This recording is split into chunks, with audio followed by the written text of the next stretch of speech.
Baik, Assalamualaikum warahmatullahi wabarakatuh. Selamat malam semuanya yang sudah hadir. Terima kasih. Kita langsung mulai saja karena ini sudah terlambat sekitar 9 menit. Mudah-mudahan lancar. Tadi ngatur-ngatur setting dulu, muncul pesan di YouTube-nya, resolusinya tidak optimal, jadi dia suka mati-matiin. Ya, mudah-mudahan aman ya. Oh ya, ada tips untuk mahasiswa untuk menghemat kuota. Nanti mungkin di apa namanya di YouTube-nya settingan kualitinya dikurangi saja, misalnya dengan 240p atau 144p. Nanti saya coba usahakan dibesarkan tulisannya. Ya, saya tulis mungkinnya di top chat ya. Oke, sip. Nanti kita perbesar teksnya supaya semuanya bisa melihat dengan jelas. Oke. Baiklah, teman-teman, kita mulai tutorial online ini hands-on experience dengan Google Colab. Sebelumnya saya ingin bertanya, apakah masing-masing sudah pernah menggunakan Google Colab? Coba dibalas di chat ya.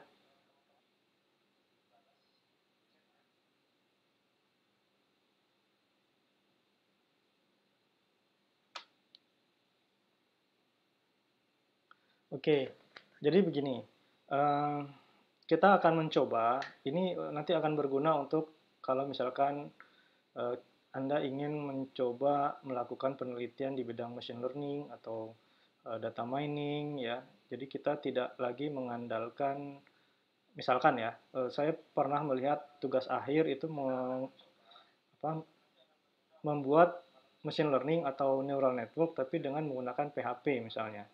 Jadi nanti kalau kita lihat TA dengan PHP itu kan hanya mengujikan bahwa wah ini berhasil dibuat implementasi misalnya deteksi apa atau klasifikasi apa menggunakan neural network atau dengan machine learning yang lain misalnya dengan decision tree atau dengan apa yang lain ya dengan naive Bayes dan sebagainya. Tapi tidak mengetahui proses di dalamnya itu berhasil atau tidak begitu. Komputasinya seperti apa, terus akurasinya seperti apa itu tidak ketahuan. Sehingga pada waktu kita evaluasi hasilnya, misalkan dites akurasinya, kadang-kadang sistem yang kita bangun itu hanya mendeteksi satu kelas saja, ya. Jadi kalau dia berhasil mendeteksi satu kelas saja dan kebetulan satu kelas itu komposisinya di dalam dataset atau data training jumlahnya sangat besar, maka akurasinya jadi besar. Ya, misalkan ada kita bicara kasus sentimen analisis, ya ada dua kelas, ya kelas positif dan kelas negatif misalnya.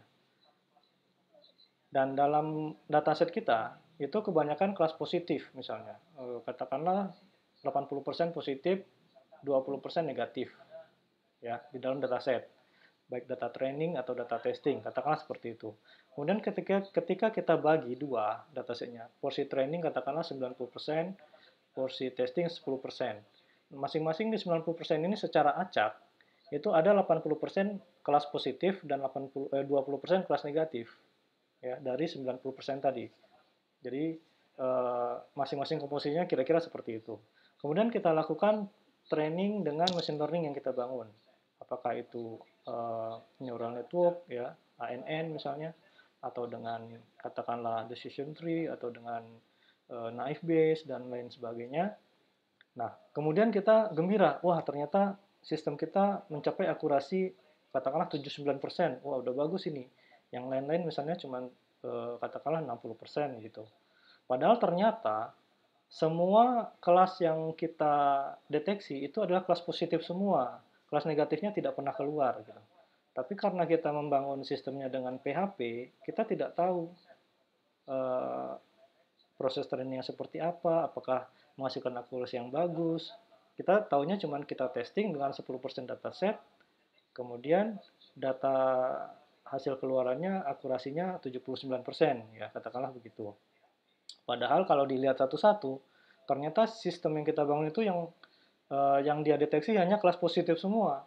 Karena kebetulan di dataset kita 80% kelasnya positif, ya otomatis 79% itu tidak bagus sebetulnya gitu ya. Karena dia hanya mendeteksi satu kelas gitu, misalnya seperti itu.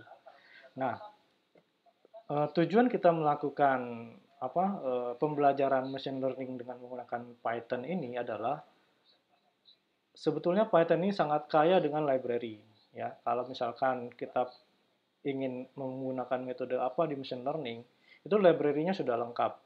Jadi kita bisa temukan contoh-contoh program dengan library yang ada, program yang standar untuk klasifikasi kah, statusnya atau deteksi atau yang lain ya, misalnya sentimen analisis dan lain-lain.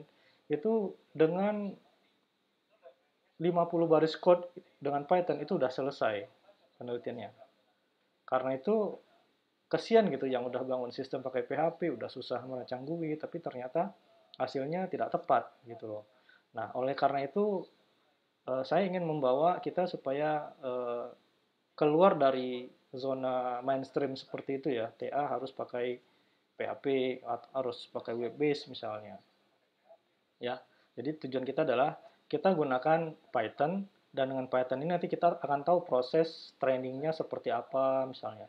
Harus berapa akurasi yang dicapai misalkan dan seterusnya ya. Nah, itu tujuan kita nanti. Nah, oleh karena itu saya ingin mengenalkan nih.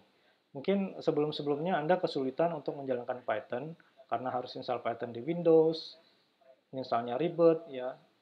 Ya sebetulnya kalau kita udah install satu set Anaconda udah beres harusnya gitu ya.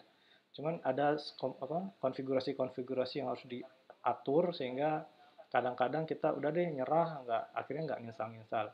Oke, ini ada solusi lain nih. Cuman syaratnya ya harus punya internet. Oke. Nah, sekarang kita akan mencoba eh, akses Colab ya. Adalah platform yang disediakan oleh Google untuk eh, menggunakan servernya ya dengan pemrograman Python ya, atau bahasa Python ya, ular Python. Oke, kita mulai ya. Sepertinya sudah lumayan ini ya, udah 25. Oke. Baik. Pertama silakan buka sambil ini ya, sambil mungkin window-nya dibagi dua antara apa ya? Antara atau misalkan kalau dari HP untuk melihat streamingnya, kemudian komputer untuk mencoba programmingnya juga boleh. Ya, atau window-nya dibagi dua. Satu untuk buka YouTube, satu sebelahnya lagi untuk buka Google Colab. Ya, nanti kita mudah-mudahan hari ini kita akan bahas tentang NumPy ya. Ini ya udah saya buka di slide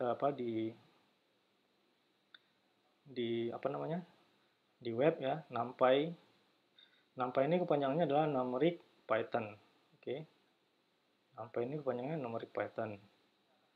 Nah, ini alamatnya buka di numpy.org kalau mau tahu. Oke, mungkin kalau baca langsung ke sini agak ribet ya. Kita mulai dari dasar dulu, dari bagaimana koneksi ke Google Colab. Nah, sekarang saya buka window baru aja ya. Nah, di sini kita bisa search Colab Google gitu ya.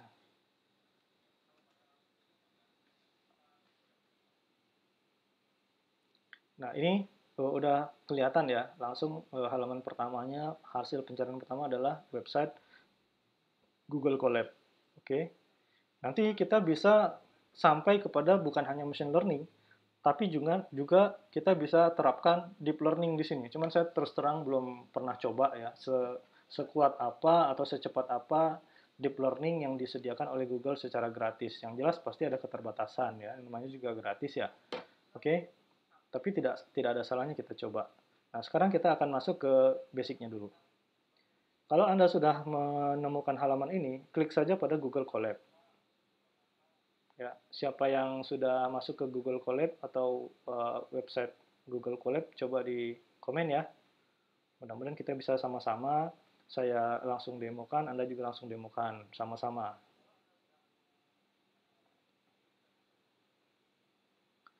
Oke, nah di halaman ini ya, ini kan kebetulan saya tadi sudah coba isi beberapa file. Nah, nanti di sini kita akan buat, ini kan list file yang ada di komputer kita, komputernya Google ya, di servernya Google. tapi yang punya kita. Jadi ini masing-masing login itu akan punya home directory sendiri di servernya Google. Nah, ini home directory saya isinya ini, ya.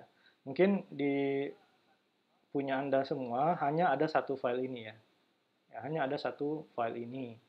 Karena apa? Karena baru pertama kali misalnya. Oke. Nah, kita pilih ini ada di bawah ya, kelihatan ya. Oh, ketutupan sama muka saya. Oke, geser dulu. Geser ke sini deh. Oh, sorry. Nah, ini. Nah, ini geser ke sini aja. Kemudian pilih di sini nih, di New Notebook. Kelihatan ya, di kanan bawah. Oke, kita klik New Notebook. Nah, dia akan membuka halaman namanya IPython atau kalau kita install Anaconda itu sudah namanya Jupyter ya, Jupyter Notebook ya. Jadi extensionnya di sini IPYNB ya, IPython Notebook ya. Ini namanya kalau di Anaconda itu adalah Jupyter ya, aplikasinya Jupyter. Jadi kalau Anda nanti install Anaconda di Windows, itu untuk melakukan coding itu bisa dengan menggunakan IPython atau Jupyter Notebook atau juga menggunakan Spider ya. Saya ada juga sih install di lokal, tapi kita praktekkan yang di sini saja supaya mudah gitu ya. Semuanya bisa. Karena kalau yang di lokal mungkin banyak yang belum install. Oke, sudah masuk ya. Saya sambil cek di monitor yang satu lagi ini tampilan streamingnya semoga lancar. Oke. Nah, kalau sudah ketemu halaman ini, sudah ketemu ya. Ini adalah halaman di mana kita bisa mengetikkan code, ya, coding. Oh ya, sebelumnya mungkin di sini saya langsung lompat ke yang lebih advance ya, yaitu NumPy. Tapi untuk dasarnya sekali, Anda bisa browsing channel saya dengan playlistnya belajar Python bahasa Indonesia apa? Tutorial Python bahasa Indonesia. Nah, semua instruksi yang ada di sana bisa dicobakan di sini. Jadi satu sel ini itu bisa diisikan satu komen ya, satu baris komen atau beberapa set baris komen. Misalkan nanti kalau kita menggunakan atau membutuhkan condition ya, pakai if then else misalnya, atau looping pakai while loop atau for loop ya, ini bisa dalam satu set, dalam satu cell ini. Ini kita sebut cell ya. Terus di sini ada connect ya. Ini kalau nanti tidak terkoneksi ke server Google-nya ya, uh, tidak runtime-nya, nanti kita bisa connect di sini. Tapi biar saja seperti ini, ketikkan saja perintah nanti dia otomatis minta connect kalau nanti statusnya tidak connect. Misalkan ya, kita set saja A sama dengan 3, B sama dengan 4 misalnya, C sama dengan 5,5 gitu ya. Kemudian print A. Ini untuk standar banget ya, print B. Semuanya saya berikan nilainya adalah yang A dan B integer ya, karena bilangan bulat. Yang C adalah floating. Oke. Kemudian kita run, klik tombol yang ini, yang tanda play. Ya, kita run selnya. Nanti semua perintah di sini di run sekaligus. Outputnya nanti seperti apa, sekaligus ditampilkan. Nah, lihat pada saat kita mengetik run, di sini langsung dia connect ke server ya, connect ke istilahnya apa ya, saya agak lupa. Apa sih? Lupa saya. Kalau di Python di apa Jupyter itu connect ke runtime apa? Sorry, saya agak lupa istilahnya. Kalau di Jupyter itu agak beda istilahnya. Kalau di sini runtime ya, runtime. Oke, nah kita lihat print itu default ya. Semua bahasa pemrograman kalau ingin menampilkan teks untuk debugging di konsol menggunakan perintah print. Jadi semua variabel harus dimasukkan dalam tanda kurung ya. Ini kebetulan Jupyter itu pakai Python 3. Kalau Python versi 2, kurungnya boleh tidak dibuat. Oke, jadi di versi video yang saya buat di channel YouTube yang ada, coba saya buka ya, channel YouTube-nya, itu menggunakan Python versi 2. Cuman bedanya sedikit kok, paling masalah tanda kurung saja. Jadi Python versi 2 kita bebas tanpa menggunakan tanda kurung itu bisa. Print-printan atau operation yang lain ya, concatenate ya, atau menempelkan string itu bisa tanpa tanda kurung. Jadi nanti saya sarankan setelah dapat tutorial online ini, ya, tolong diikuti training yang ada di di YouTube channel saya. Di situ komplit semua, ya, insya Allah cukup komplit lah, semua yang dibutuhkan untuk data science, ya. Cuma OOP aja yang tidak sempat dibuat. Nah, nanti bisa dipraktekkan ya. Kalau di sana nanti perintahnya menggunakan apa namanya? Perintahnya menggunakan eh, command line Python ya, command line interaktifnya Python atau CLI-nya Python, nanti kita bisa gunakan itu tidak harus dipanggil filenya, tapi step by step perintahnya saja. Mana ya playlistnya? Kok nggak ketemu nih? Sebentar. Oh, ini playlist. Nah, di sini ya ada all playlist.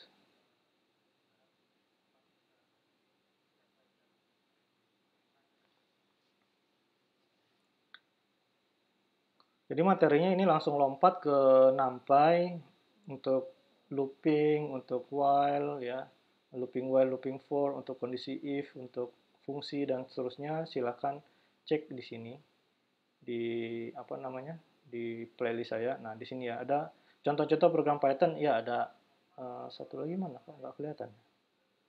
Yang Python komplitnya mana ya? Kenapa nggak kelihatan di sini?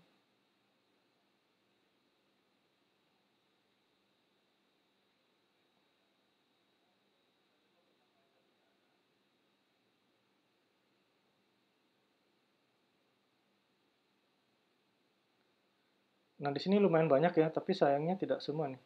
Uh, Mana ini listnya? Sebentar, sebentar. Back. Oke, nanti dicari sendiri saja supaya tidak lama. Nah, ini salah satunya. Ya, nanti dicari saja di channel saya. Di situ ada yang komplit 30 video judulnya ya. Mungkin di search di sini juga bisa nih. 30 video atau di search playlistnya juga bisa kayaknya. Adalah jadi lambat. 30 video belajar tutorial Python. Tutorial Python bahasa Indonesia. Kalau nggak salah ini dulu judulnya ya, judul playlistnya.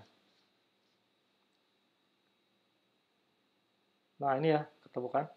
30 seri belajar video, 30 video seri belajar bahasa pemrograman Python. Nah, di sini nih.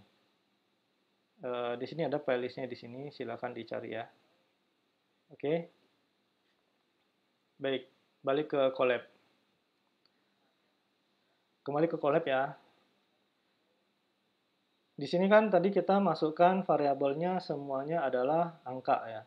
Angka atau bisa integer, bisa floating. Oke. Nah, sekarang bagaimana kalau string? Saya tambah di sini. Jadi di sini untuk menambah sel kita pilih plus quote ya. Kalau plus text itu untuk komentar. Misalkan saya plus text ya. Nah, di sini saya bisa kasih komentar. Misalnya tulis komentarnya adalah variabel jenis angka dan string misalnya.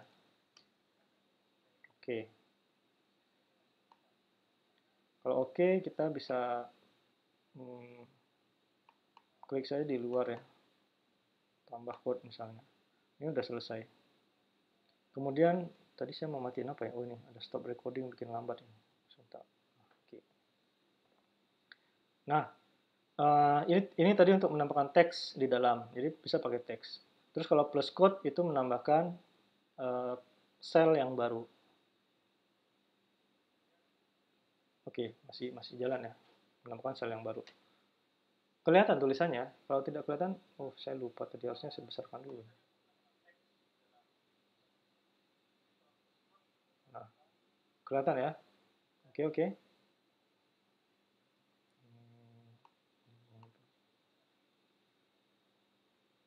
Oke, kelihatannya sudah besar. Ini videonya pindah lagi nih. Ke sini aja. Nah, sip. Oke, kita lanjutkan. Bagaimana kalau string? Ya, misalkan D sama dengan string dikasih tanda kutip ya. Bisa kutip 1, bisa kutip 2 ya. Bagus. Biasanya sih kutipnya 1. Jadi kalau Anda nanti ingin membuat default code-nya pakai apa, misalkan kutip 1 atau kutip 2, ya silakan aja. Tapi bagusnya konsisten biar nggak bingung gitu ya. Kalau kutip 1 semua, kalau kutip 2 semua. Oke, saya kasih 8 deh misalnya.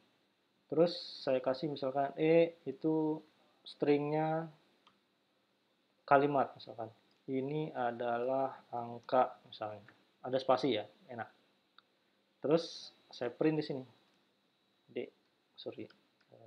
D, print misalnya. Oke. Nah, di Python yang unik adalah antara string tidak bisa ditambahkan dengan angka langsung ya. Misalkan saya tambah ini, print A mana-mana tambah tambah D ya. Sorry, D. Jadi tipenya adalah D tadi adalah string sedangkan A adalah angka ya di sini. Adalah integer, angka. Jadi kalau kita print atau kita simpan dalam variabel juga boleh ya, terserah. Tapi hasilnya tidak akan berhasil karena apa? Karena beda tipe ya. Tipe error ya. Jadi kita harus bisa baca pesan error yang ada di dalam Python ya. Nah, ini kita lihat. Tidak bisa menambahkan operan dengan tanda plus, integer, dan string. Jadi, terserah salah satunya mau dijadikan string atau salah satunya mau dijadikan integer. Ya. Karena D tadi apa bentuknya? String ya. Jadi kalau kita mau jadikan dia integer, maka si D ini kita kasih integer D. Seperti ini. Nah, ini baru bisa. Nanti hasilnya ditambahkan A sama D. Berarti 11 ya, karena 3 ditambah 8. Oke? Coba bandingkan dengan ini. Apa yang terjadi? Print. Sekarang A-nya kita ganti string ya.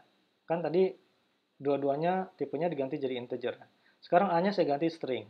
Berarti di sini kita ganti A tambah D-nya karena sudah string berarti tidak usah didefinisikan string lagi kan. Nah, apa yang terjadi? Lihat. Jadi posisi tanda plus itu fungsinya untuk string adalah concatenate ya. Concatenate itu adalah menempelkan ya, menempelkan antara string A dengan string D. Sehingga tadi string A artinya 3 ya, isinya 3 di sini ya. Dari integer kita ganti dia ke string, kemudian D itu adalah angka, string 8. Jadi ditempel 3, 8 gitu ya. Nah, untuk lebih jelasnya kita bisa tambahkan yang ini adalah angka yang sudah jelas string ya. Saya copy saja di sini. Nah, di sini apa? E ya, yang ini adalah angka atau E-nya di depan deh. E plus string tambah. Nah, ini adalah angka 3 gitu ya. Oke, simple ya. Jadi concatenate itu nanti akan banyak digunakan pada text processing ya. Jadi kenapa ini saya berikan di awal? Karena saya kira perlu. Kemudian yang perlu diketahui lagi adalah Python itu dia bisa otomatis menjumlahkan antara integer dengan floating ya. Jadi kalau floating dengan integer itu hasilnya otomatis floating. Misalkan tadi A itu adalah integer, sedangkan C adalah floating ya. Jadi kalau kita tambahkan A tambah C, maka hasilnya menjadi 8,5. Otomatis si A ya, 3 tambah 5,5 kan 8,5 ya. Otomatis si A yang bentuknya integer, dia convert secara otomatis menjadi floating ya. Jadi kita tidak perlu definisikan sendiri. Oke. Mudah ya? Mudah. Sebentar, kita cek dulu apalagi nih yang dasar yang kita perlu tahu.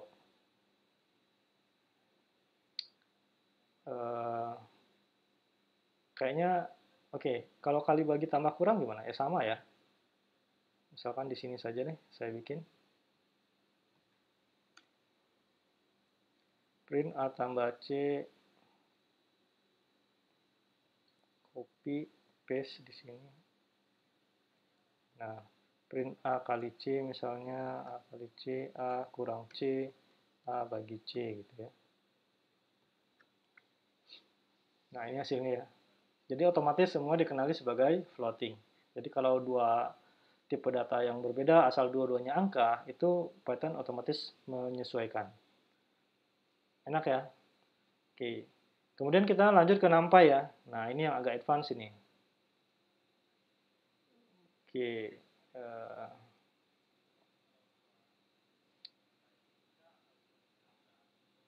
Oke, masih jalan ya. Sekarang saya akan terangkan tentang NumPy.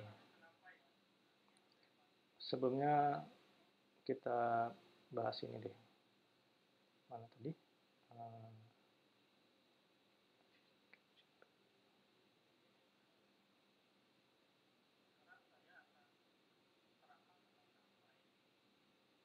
Nah, ini ya. Ini judul pelajaran kita ini sebetulnya. Hmm,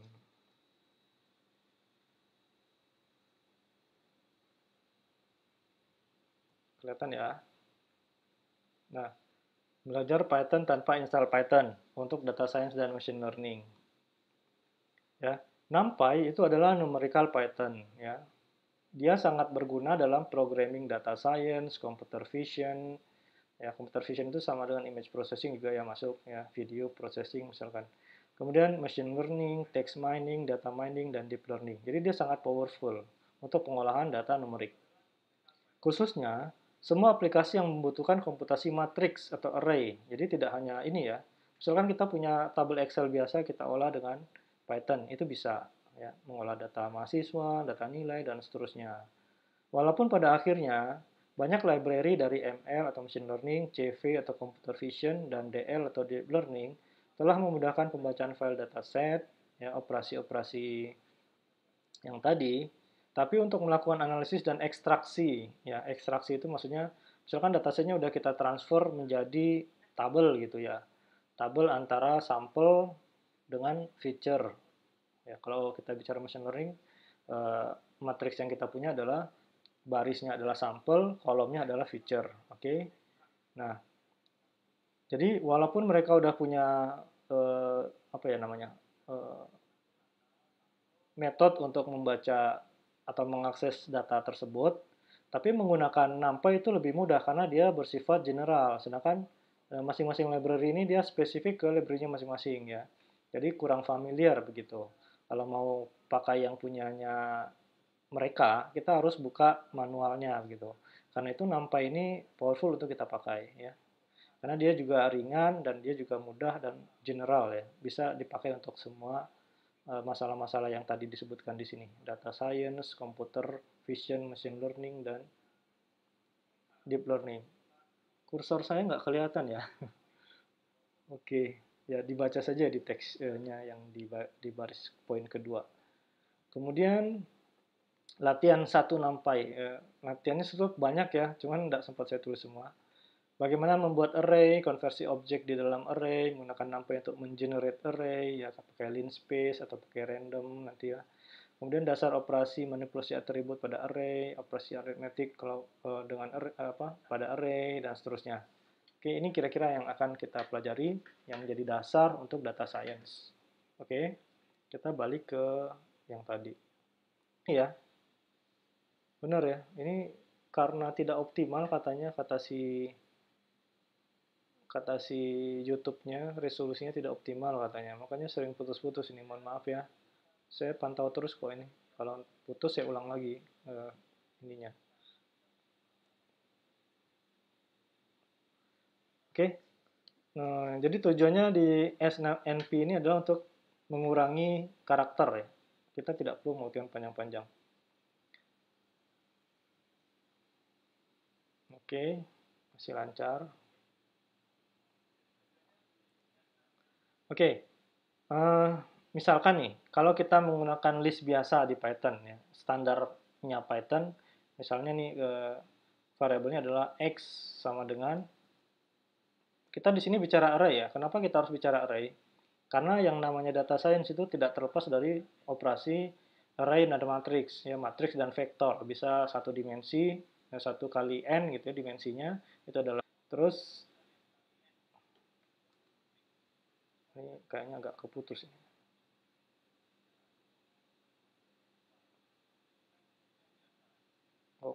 kok. Eh,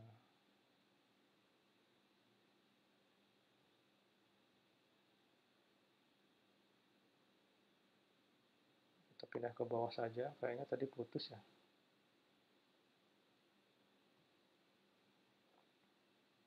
Oke, sudah.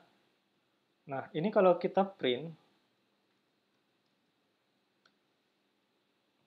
ini adalah array biasa atau list biasa dalam Python. Nah, kalau kita ubah bentuknya ke dalam NP array,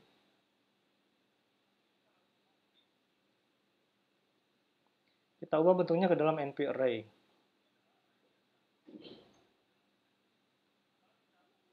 Masih jalan ya, ini agak lag. Nah, saya akan men-set ya, men-set NP, men-set dia sebagai array-nya NumPy, NP array X gitu ya.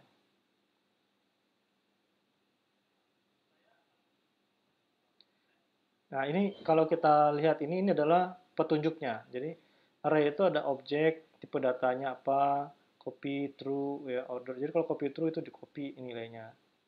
Oke, jadi ini bisa dibaca ya, penjelasan parameternya ini bisa dibaca. Tapi simpelnya sih kita cukup masukkan np array nama variabelnya apa. Nah, ini aslinya kan tadi list ya, tipenya list. Jadi kalau sudah kita jadikan di np array, itu tampilannya akan seperti ini. Array 1, 2, 3, 4. Ini kenapa kelihatannya tidak apa ya? Ya biasa aja sih gitu kan. Ada satunya ada utusan array, ini nggak ada. Nanti dia akan berguna kalau array kita itu multidimensi. Ya, contohnya y sama dengan katakanlah dimensinya adalah 2 kali 3 gitu ya. 2 kali 3 ini baris pertama, baris keduanya nanti jadi setiap baris harus dikasih tanda kurung siku ya. Katakanlah 7 6 7 8 gitu ya. Jadi ada 3 kolom, 2 baris. Dan ini kalau kita print karena bentuknya adalah list biasa, maka nengoknya atau melihatnya itu tidak nyaman ya. Nah, seperti ini. Ini kan nggak nyaman ya. Ini untung cuma 2 kali 3. Kalau banyak ya M kali N. Nah, katakanlah dataset kita banyaknya 100 kali 200 gitu. Banyak kan? Atau 100 dimensi kali 3 lah. Nggak usah banyak-banyak. Kolomnya cuma 3. Tapi ada ke bawahnya ada 100. Kan repot ini ke samping gitu. Nah, dengan mengubah dia menjadi array, menjadi NP array, kita akan melihatnya lebih enak.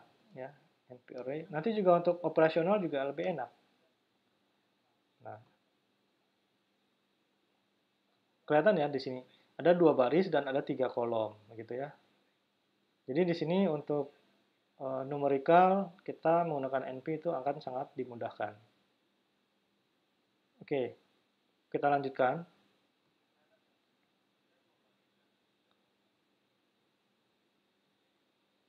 Kalau kita ingin tahu dimensinya misalnya, kita ingin tahu dimensinya dengan NumPy itu kita bisa bisa mengetahui dimensi dari suatu array dengan menggunakan perintah np shape. Tadi apa? Variabelnya x sama y ya. X misalkan.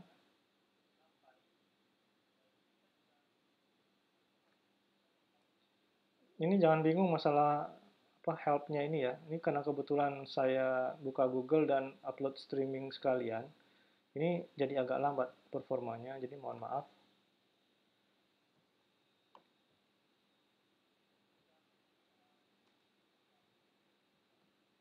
Oke.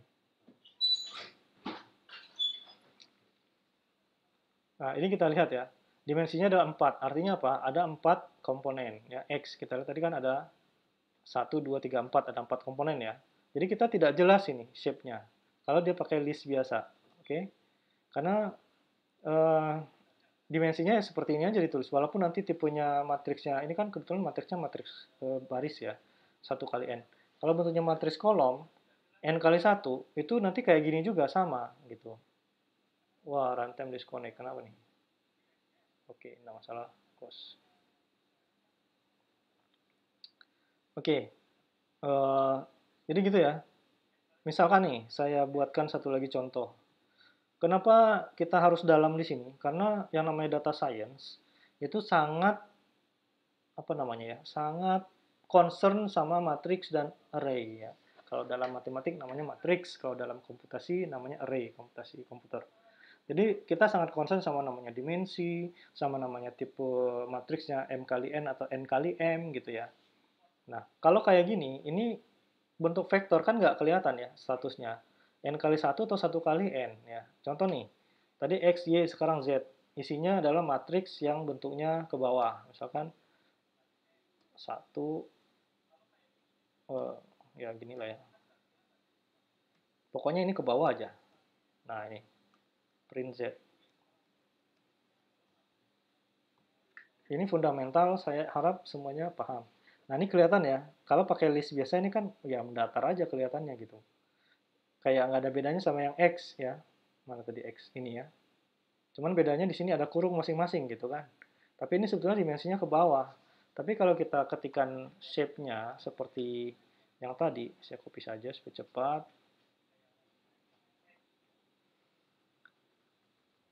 Maksudnya di bawah sini, biar berurut. Nah, print shape Z ya.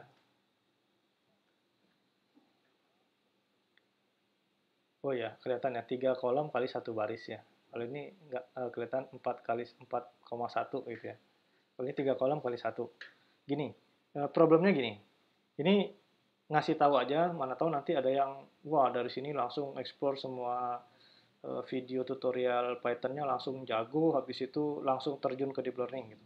Jadi di dalam deep learning ya, apalagi kalau kita menggunakan apa tuh namanya framework Keras ya, salah satunya Keras, ada lagi Shiner untuk aplikasi deep learning, katakanlah kita pakai untuk CNN atau DNN ya, atau RNN ya, pokoknya semua istilah-istilah deep learning tersebut, itu kita harus sangat hati-hati dengan inputan. Jadi inputannya beda beda dimensi, itu nggak akan jalan.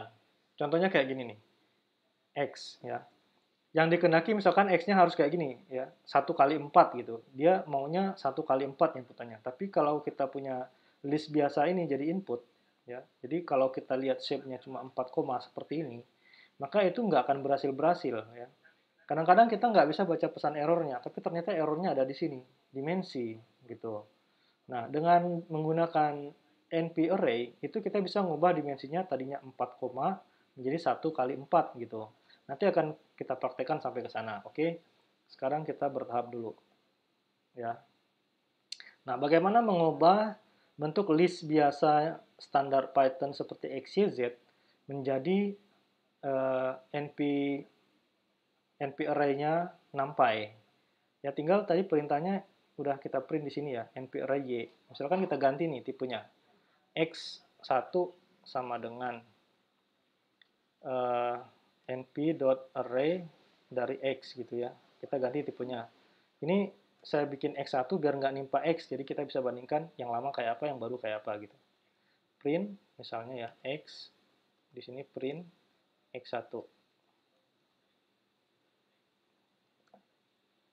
Oke, kita lihat hasilnya. Jadi kelihatannya penulisannya beda ya, kelihatannya beda. Tapi yang X1 itu udah jenisnya NP array dari X. Sekarang bagaimana kalau yang 2 dimensi, yang Y ya. NP array dari Y, di sini Y, di sini Y1, Y, bandel ini. Nah, kita lihat hasilnya. Beda ya. Jadi kalau Y, itu kan array-nya, mudah-mudahan pas saya baca saya langsung jawab. Karena ini agak lag sekitar 4 detik videonya. Jadi daripada menunggu 4 detik kan lumayan ya. Kita lanjut ya, sambil saya cek. Ini belum ada yang komen. Kita lanjut ke materi selanjutnya. Tentang dimensi mudah-mudahan sudah jelas ya. Ini dimensinya 2 kali 3. Yang tadi dimensinya 4. Yang oh ya, yang NP shape-nya belum kita print. Coba kita print di sini ya. Yang satu lagi tadi belum hilang juga.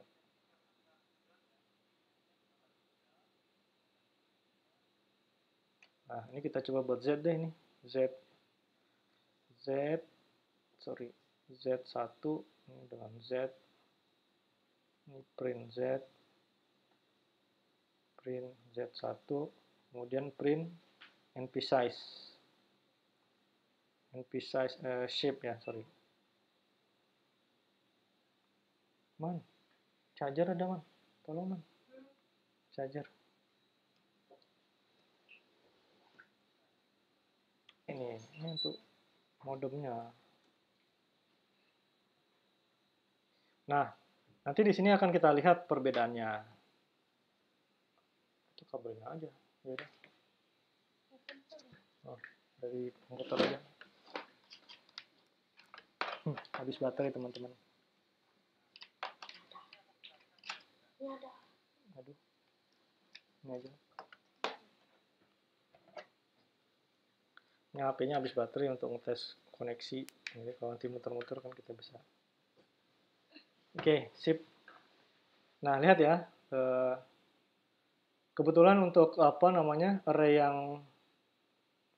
yang Z, kalau dari segi penulisan tetap dia ke kanan ya. Tapi dari dimensi dia udah oke, 3 kali 1. Kalau yang penulisan Z1 itu ke bawah, jadi enak melihatnya ya. 3 baris kali 1 kolom ya. Oke. Kalau X ya sama ya. Nanti oke, kita copy saja untuk X di sini biar kelihatan.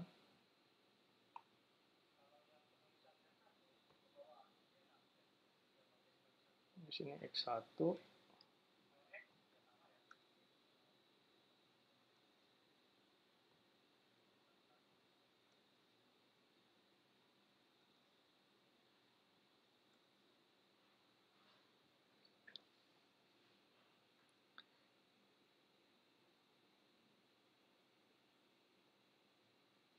Oh iya iya iya, maaf maaf.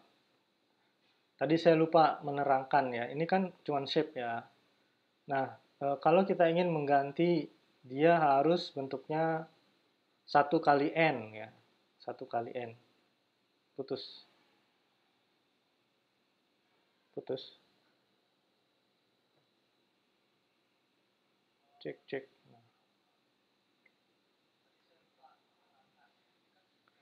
Nah, kalau kita ingin dia, ini kan nggak jelas ini, 4 koma gitu kan.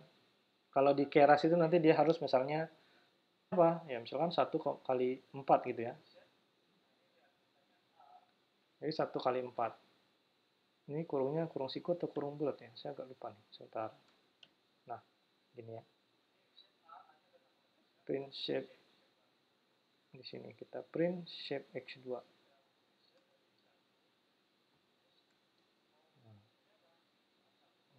Kita print juga bentuk matriksnya yang baru. X2. Run. Nah, ini ya, sudah kelihatan ya. Jadi ukurannya di 1 kali 4. Nah, di sini lihat kurungnya jadi 2 nih. Ya. Kurung yang pertama menandakan dia tipenya array. Kurung yang kedua, kurung siku yang kedua, itu artinya baris ke 1. Gitu. Nah, ini baru bisa menjadi inputan untuk deep learning nanti. Ya, nanti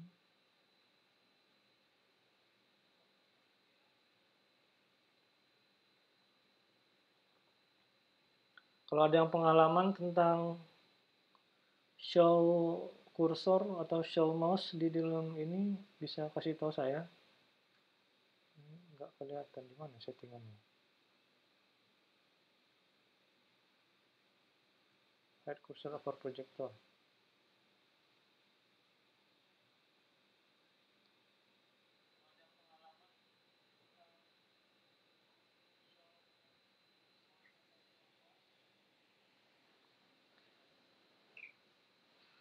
Ya kalau tidak kelihatan kursornya saya sorot sajalah. Lama pula kita mencari-cari ya. Jadi bedakan antara dimensi yang sudah di reshape sama dimensi aslinya. Karena ini akan jadi masalah besar nanti kalau Anda sudah langsung coding ke deep learning. Bingung errornya di mana, nggak jalan-jalan. Ternyata masalahnya di dimensi. Ya. Oke, ini pengalaman pribadi soalnya. Berhari-hari bingung masalah ini. Ternyata masalahnya dimensinya nggak cocok. Oke, kita lanjutkan ya. Nah, kadang-kadang kita juga butuh untuk membuat array yang isinya katakanlah integer dari 0 sampai sekian gitu, 0, 1, 2, 3, 4, 5 dan seterusnya. Misalnya untuk yang suka main di grafik ya, misalkan kita ingin membuat grafik Y sama dengan fx, fx-nya misalnya sin x atau 2x kuadrat tambah 3 gitu dan seterusnya. Nah, itu kan pada saat memplot ke garis bilangan, itu kan kita butuh titik di setiap koordinat ya, koordinat 0, 1, 2, 3, 4, koordinat x-nya gitu, supaya y-nya bisa diplot. Nah, bagaimana caranya? Kita bisa menggunakan np, misalkan kita simpan dalam variabel aksis. Aksis itu nggak bisa ya, dia dipakai untuk ini, untuk variabel di.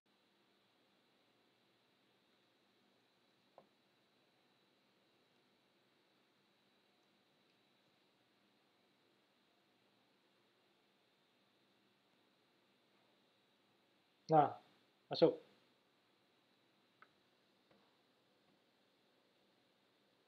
Oke. Ini kayaknya karena hotkey ini ya. Saya karena ngetik hotkey-nya dianggap saya matikan dulu kayaknya hotkey-nya. Jadi dia start stop recording terus. Sebentar. Mana dia si hotkey-nya nih? Hotkey. Mengganggu saja si hotkey.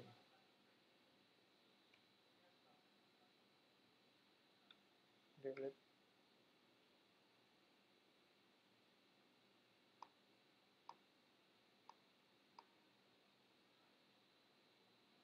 Oke. Nah, ketahuan masalahnya teman-teman. Gara-gara hotkey karena kita ngetikkan perintah di Python, jadi dia dianggap start streaming, stop streaming terus di OBS-nya. Oke, udah saya hapus hotkey-nya, mudah-mudahan lancar.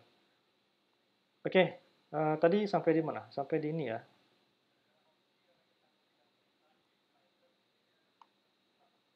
Misalkan tadi kita ceritanya membuat garis bilangan, ya kan dari 1 atau dari 0 juga boleh ya, sampai 10 ya. Nah, kita bisa menggunakan np.range 0 sampai 10. Jadi di sini mulai, di sini akhir. Terus kalau kita print, kita simpan variabelnya sumbu x. Hasilnya kalau dari 0 ya pasti dari 0. Nah, uniknya Python, itu yang terakhir itu nggak dianggap ada. Jadi batas akhir itu dia cut gitu ya. Sehingga di sini hanya ditampilkan 0 sampai 9. Jadi mulainya ada, di sininya nggak dapat gitu. Kalau mau 10-nya tampilkan jadi sampai 11 kita buat. Oke. Terus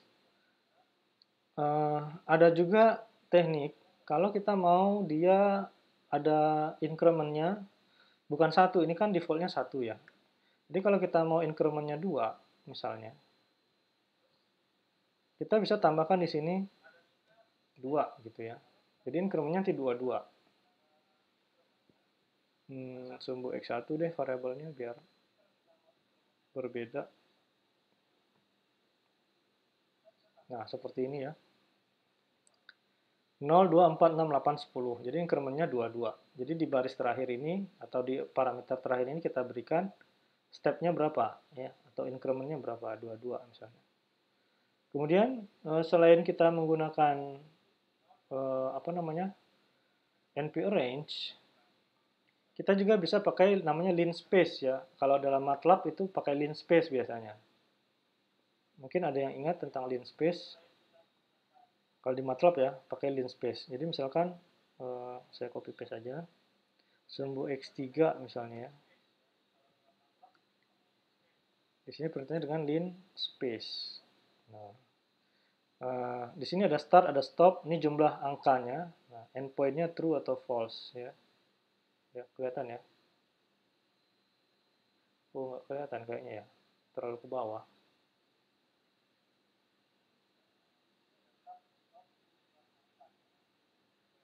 Nah, di sini linspace tadi ya, kalau misalkan kita cek dengan tab ya, kelihatan apa pilihannya. Sorry.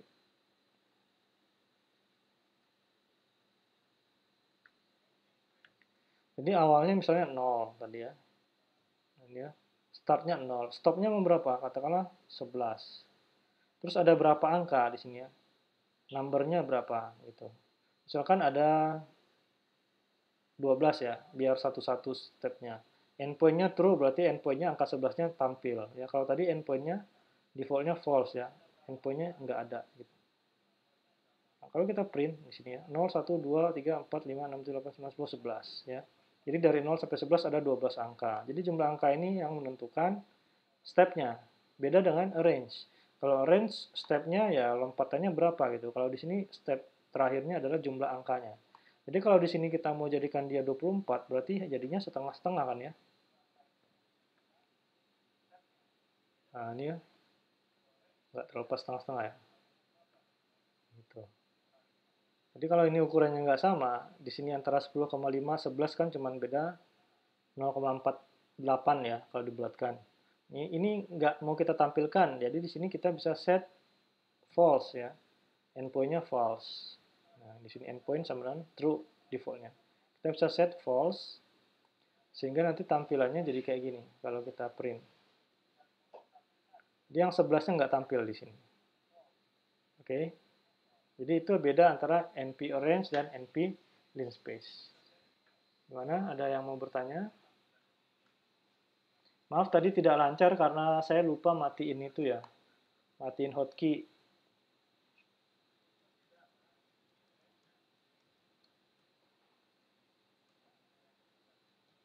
Biasanya presentasi tanpa ngetik.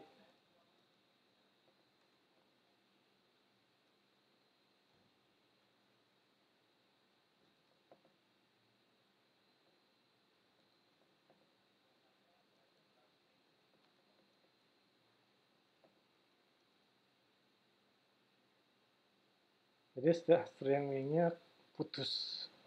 Ya, oke. Baik, mudah-mudahan yang lain bisa langsung connect lagi ya. Nanti kalau misalnya ini bisa lihat bagian yang putusnya di rekaman. Ini sambil dilakukan kan ya, teman-teman ya? Sambil dilakukan di collab masing-masing supaya kita bisa sama-sama praktekkan. Namanya juga hands on.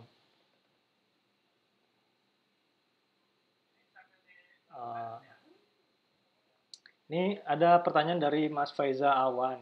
Kalau mau belajar pattern dasarnya, nah dasarnya nanti buka di playlist saya itu ada 30 video belajar pattern. Nanti sintaksnya yang tadinya di sana dijalankan di CLI, command line interface-nya Python, bisa dijalankan di sini. Ya, nanti bisa apa namanya ketikan perintahnya mungkin step by step langsung di run gitu ya. Jadi nggak harus disimpan dulu. Oke. Nah, di sana ada pengenalan masalah list, masalah dictionary, masalah apa lagi? Looping, masalah kondisi if then else ya, masalah fungsi ya, pakai div, define ya, pakai def ya, dan seterusnya ada banyak. Jadi nanti silakan browsing-browsing di channel saya, itu sudah ada 30 video. Nanti tinggal dilihat cara mengetikkan perintahnya di sana, kemudian praktekkan pakai Colab ya, Google Colab.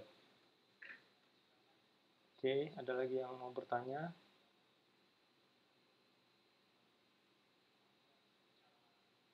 Oke, kita lanjutkan ya.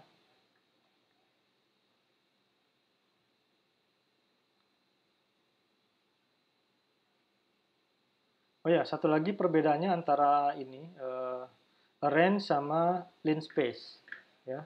Kalau arrange itu dia bentuknya integer. Coba kalau ini stepnya setengah bisa nggak ya? Defaultnya bentuknya integer ya, bisa ya. Kalau nanti ternyata angkanya nggak cukup, dia baru jadikan dia floating, pecahan. Kalau linspace itu defaultnya pecahan walaupun angkanya tadi sudah kita lihat fix, bukan fix apa, bulat ya. Contohnya tadi 0 sampai 11 jumlahnya 12. Maka tampilannya langsung pakai koma. Ini artinya apa? Tipe datanya float. Sedangkan NP range itu kalau angkanya pas 9 bulat, maka tipe datanya integer. Ya.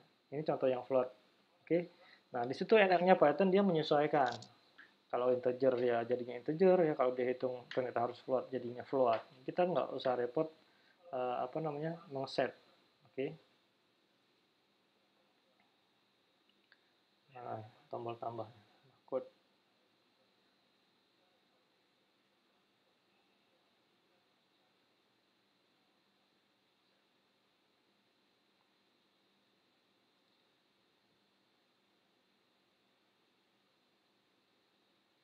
lari lagi itunya.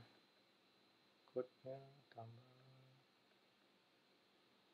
Nah, kita lanjut ya. Terus apalagi yang perlu kita kenal dari NP array adalah bagaimana kita mengenerate matriks zero, ya, matriks ones, ya, yang nilainya 0 semua atau zeros. Kalau ones nilainya 1 semua, gitu ya.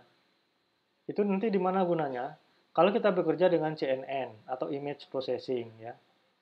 Image processing itu ada misalkan gini. Kita ingin menempelkan image yang tadinya dimensinya M kali N. Kita mau kasih padding gitu lah. Kita mau kasih padding pinggirannya 0 semua misalnya.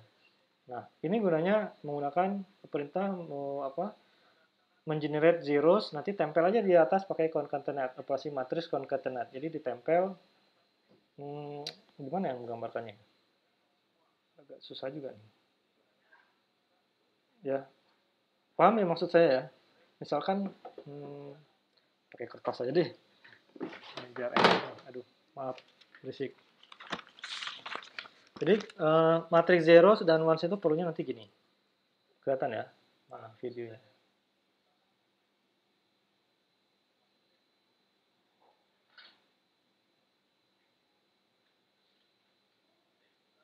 Nih, kelihatan ya? Misalnya saya punya image seperti ini. Ini angka semua nih ya. Sorry, angka 2, 3, dan seterusnya. Ini angka semua. Kalau di image itu kan derajat keabuan ya. Kelihatan kan? Harus pakai spidol ya. Ayo, spidolnya ada di tempat lain lagi.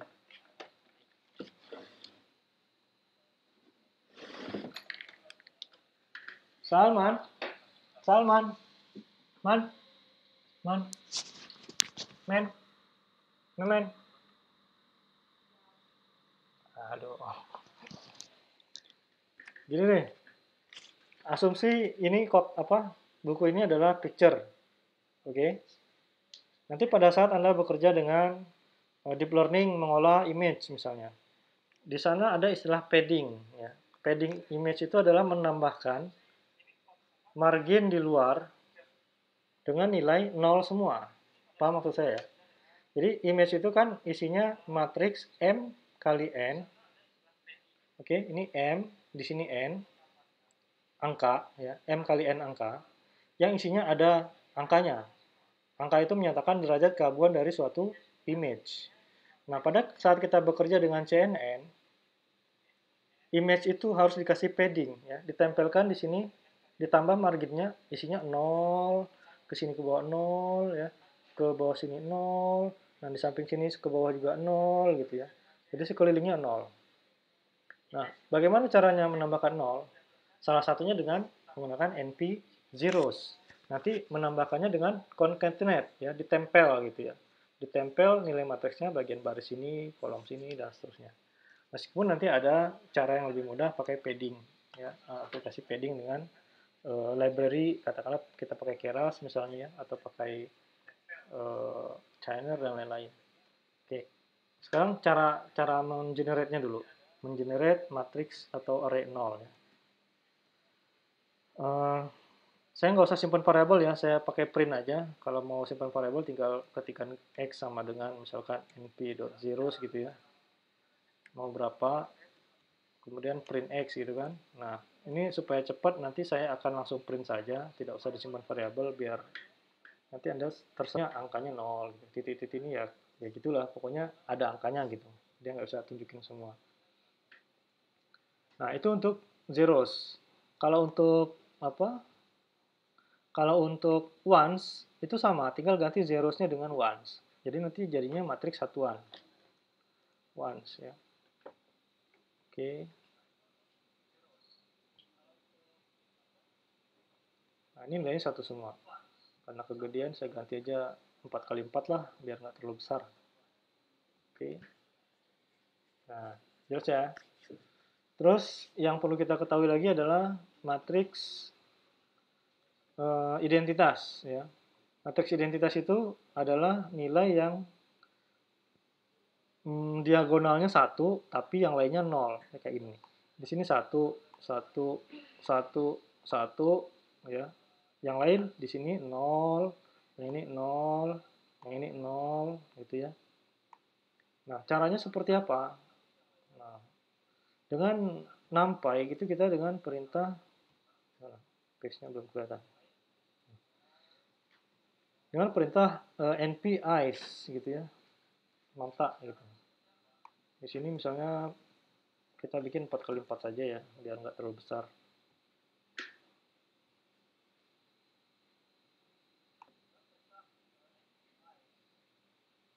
Oh, kotaknya lupa lagi ya, kurung. Sorry, karena ini dimensinya pasti matriksnya bujur sangkar, nggak usah pakai 4x4 ya, cukup gini. Sorry, saya lupa. NPIs 4x4.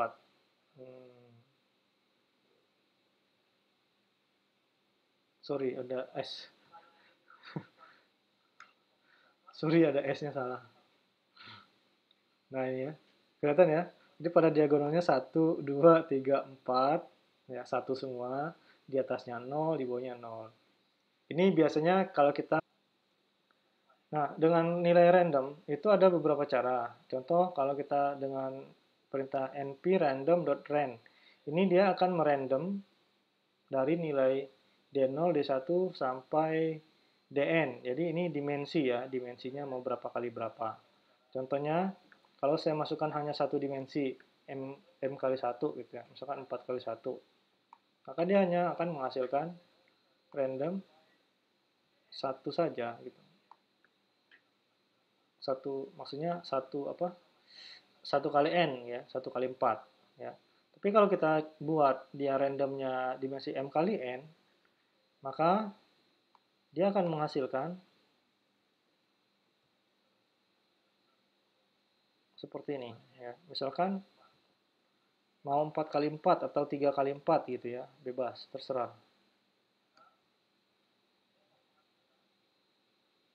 Sorry, salah lagi.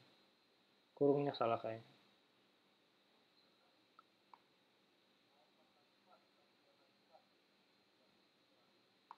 Ya, kurungnya nggak ada ya, sorry. Kebiasaan saya ini. Kalau lihat matriks kurungnya kurung siku. Nah, ini random 3x4 ya. Ini kapan digunakan? Jadi kalau kita membuat aplikasi katakanlah artificial neural network ya, ANN ya. Pada saat kita mengenerate nilai bobot awal itu kan random. Nah, caranya antara lain seperti ini ya. NP random. Nah, ini bobotnya mau berapa? Kita sesuai dengan inputan ya. Misalkan inputannya ada 3, kemudian masing-masing apa namanya kedalaman itunya apa tuh namanya hidden layernya itu ada 3, ada 4 gitu ya. Jadi kita harus kasih bobot masing-masing. Nah, inilah gunanya apa namanya mengenerate nilai random. Oke. Kemudian yang perlu kita perkenalkan juga, dengan random.rand ini dia akan merandom dengan distribusi yang biasa gitu ya. Acak yang biasa lah gitu, dari 0 sampai 1 nilainya. Tapi kalau kita butuh random distribusi normal dari minus 1 sampai 1, ya, kita bisa pilih atau kita bisa gunakan perintah random, pakai rand, ada n-nya di sini. Nah, n itu artinya apa? Distribusinya normal ya. Ya, distribusi normal. Kalau ini kan distribusinya tadi apa? Biasa ya, 0 sampai 1. Kalau ini distribusi normalnya dari minus 1 sampai 1. Dua-duanya sama-sama distribusi normal. Cuman yang n ini ada negatifnya gitu. Oke? Kalau yang nggak ada n-nya berarti nilainya positif semua dari 0 sampai 1. Yang ada n-nya berarti include negatif. Gitulah kira-kira ngapalinnya ya. Nah, kalau kita lihat, nah di sini kita lihat ada beberapa bilangan negatif. Oke. Tadi saya bilang minus 1 sampai 1 ya. Diralat ya, ternyata lebih ya. Ada yang 1, tapi intinya dia distribusinya normal. Coba kita lihat help-nya.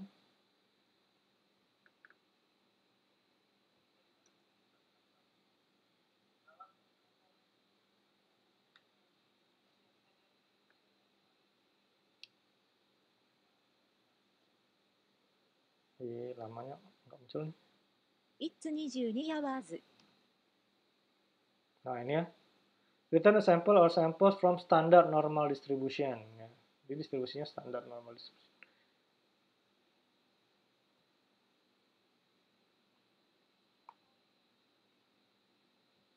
Terus dimensinya gimana? Apakah harus M kali N? Jadi ini bisa multidimensi ya, bisa 3 dimensi. Katakanlah kita punya image, misalkan image itu ada 3 dimensi, red, green, blue gitu ya. Jadi karena dia 3 dimensi, jadi di sini misalkan ada katakanlah ukuran filenya atau ukuran image-nya, di image katakanlah image-nya mau dikasih noise gitu kan. Tadi image-nya bersih nih, clear, bagus. Mau dikasih noise dengan distribusi normal. Nah, kita bisa masukkan ini 20 23. Nanti nilai ini ditambahkan aja ke dalam nilai pixelnya gitu. Tapi jangan lupa ini kan nilainya apa namanya berkoma ya. Ya kita balikin ke skala misalkan 0 sampai 255 gitu. Kalau kita masih pakai derajat kebawahan 0,255. Tapi kalau yang 0 sampai 255-nya sudah kita normalisasi jadi 0 sampai 1, maka pakai ini nggak. Nilai random sudah. Oh ya, satu lagi. Nilai random ini akan berubah ya teman-teman. Misalkan saya tadi randomnya ini aja deh yang gampang, yang dikit tampilannya. Misalkan saya kasih print langsung ya, print random. Kalau saya disimpan variabel biar nggak nimpa. Nah, hasilnya kan ini, berubah kan? Nanti kalau kita lakukan lagi, ini akan berubah lagi nih. Jadi nggak ada yang fix nilainya. Begitu kita lakukan random, nilainya berubah terus. Atau biar kelihatan, saya tambahin di bawah deh, beberapa.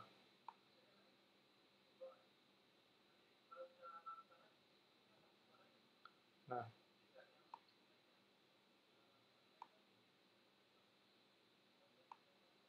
jadi ini ada trik-trik juga ya. Ini perlu saya perlihatkan. Ya, oke, saya run yang ini. Nah, jadi setiap waktu nilai randomnya berubah kan 0,4. Nanti kalau yang ini saya lakukan saya eksekusi, nilainya berubah lagi nih. Ya. Nah, bagaimana supaya pada saat kita mengenerate random itu nilainya fix misalnya. Nah, caranya adalah enaknya kita simpan dalam variabel ya.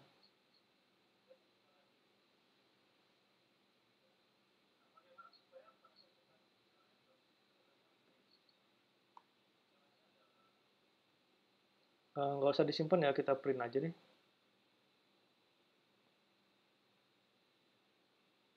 Ya. Jadi di sini kita tambahkan supaya dia tidak berubah nilainya, katakanlah yang di atas ini ya, biar dia nggak berubah.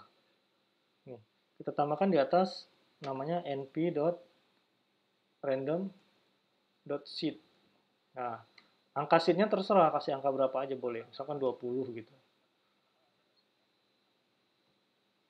Nah, kita lihat hasilnya 0,5. Terus kalau kita print lagi di bawah, sorry, ini jangan langsung di print ya, dia pasti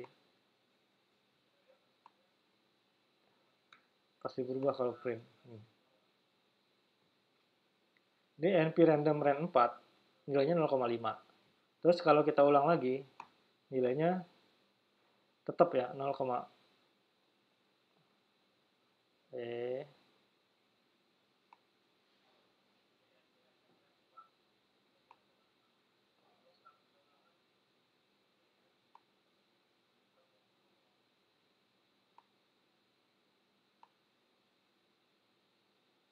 ini agak ada keanehan ini, sebentar.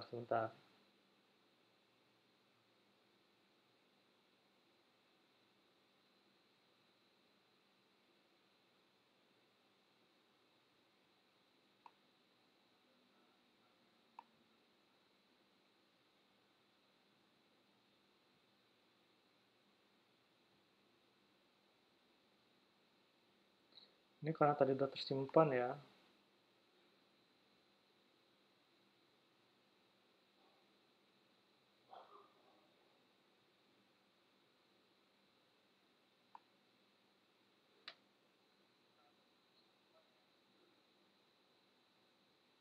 Ya, nanti Anda boleh coba deh. Ini saya ada keanehan ini. Harusnya kalau kita udah berikan seed di sini, maka dia akan otomatis mengambil nilai random yang ada di atas ini, ya. Akan sama gitu nilainya. Harusnya Anda dengan seed 20 pasti sama dengan ini nilainya. Benar nggak? Ya, jadi dia nilainya fix gitu. Nilai randomnya fix, nggak berubah-berubah pada saat kita mengeksekusi ya dengan perintah np random seed. Coba di sini deh kita tambahin np.random seed dengan syarat nilai seednya harus sama. Jadi kalau di atas 20, di sini 20 juga gitu. Ya. Nah, ini ya. Sama kan? Oke. Jadi kalau ada seed-nya, kode seed berapa, itu akan menghasilkan nilai random yang tetap. Tapi kalau tanpa seed, itu randomnya akan berubah-berubah. Oke. Kemudian yang perlu lagi adalah nilai maksimum minimum. Ya, itu dengan Python dengan NumPy itu simple. Misalkan kita punya katakanlah yang simple aja x sama dengan random np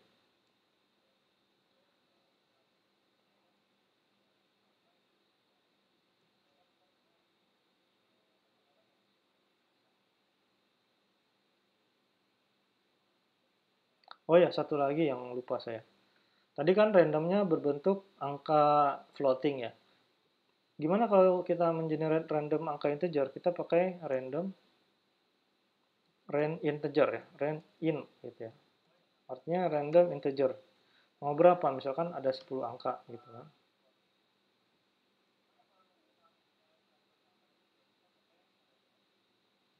Oh, print x-nya belum.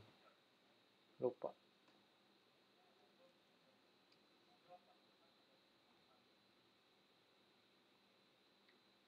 Sorry. Kalau cuma satu ini, artinya dia maksimum ada maksimum nilainya 10 gitu. Jadi hanya di generate satu. Nah, kalau kita mau ada banyak yang mau di generate ya, misalkan kita mau generate jumlahnya ada dari rentang 0 sampai 10 gitu. Misalnya ya. 0 sampai 10 sorry. Kemudian ada berapa angka yang mau di random. Misalkan ada katakanlah 8 angka gitu ya.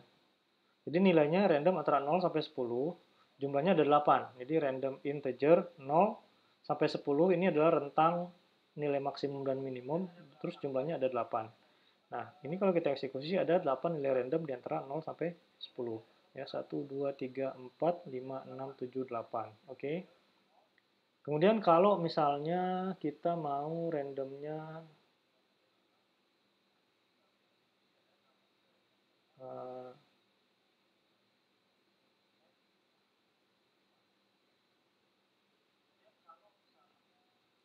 kita batasin dari 1 sampai 10 misalnya.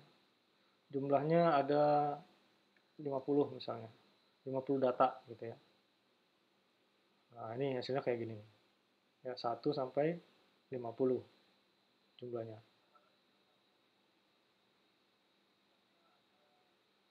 Terus kita mau cari nilai maksimum minimumnya misalkan ya. Untuk mencari nilai maksimum boleh disimpan dalam variabel ya, tapi saya langsung print saja np max dari nilai x. Kemudian nilai minimumnya ini dasar ini ya. Dasar statistik sederhana. Untuk nilai minimum di sini np min gitu ya. Standar ya. Yes.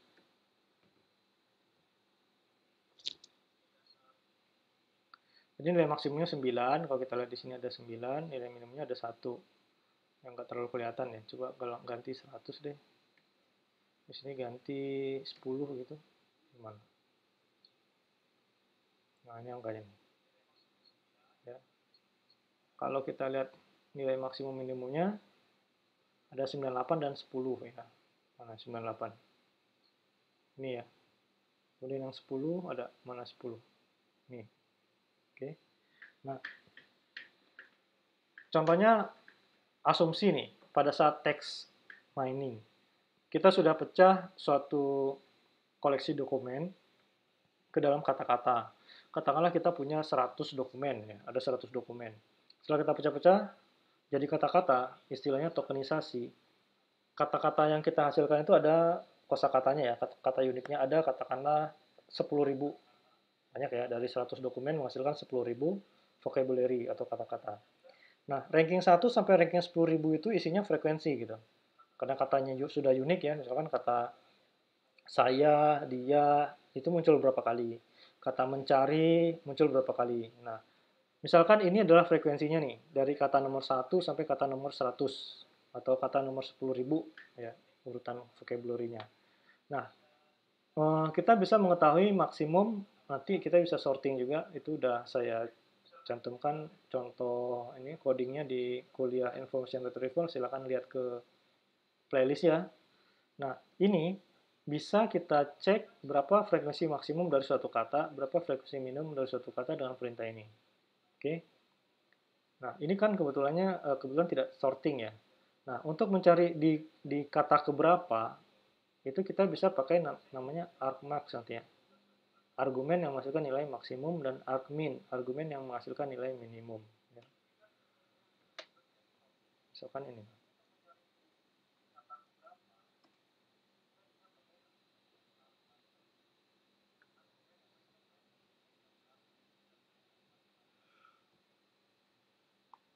Argmax dan argmin gitu ya.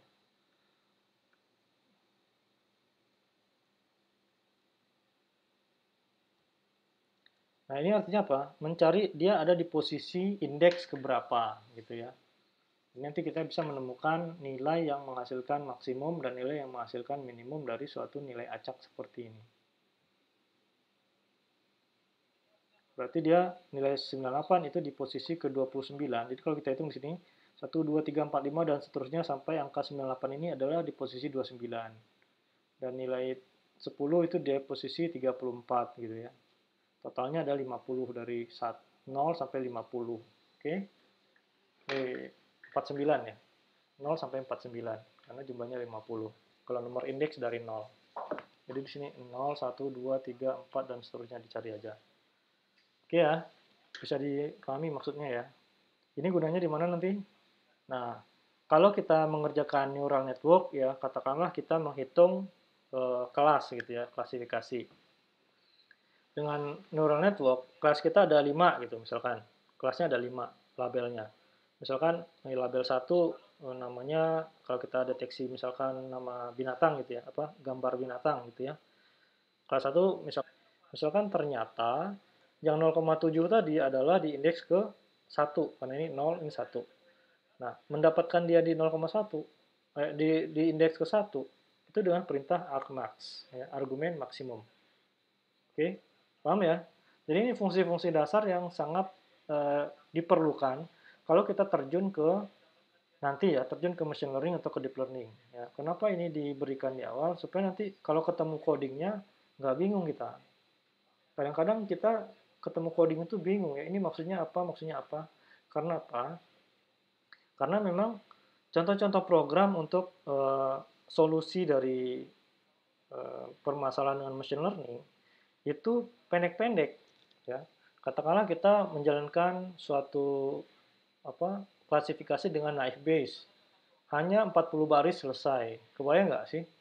Bikin program TA 40 baris gitu kan. Pendek banget kan? Nah, jadi kalau kita tidak tahu basic ini ya mesti ribet lah. Oke, jadi saya mengajak ya, metode dengan menggunakan deep learning apalagi ya, masih langka di Indonesia. Oke ya. Uh, shape dan reshape tadi sudah saya sampaikan, kemudian apalagi materinya.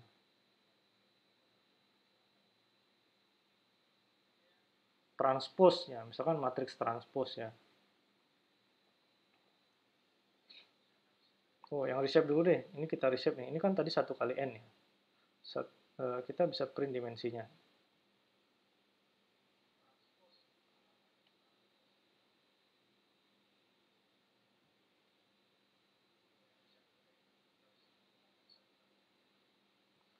Nah, print tadi udah disimpan variabel belum ya? Belum ya? X ya variabelnya X. Print np.shape dari X. Run.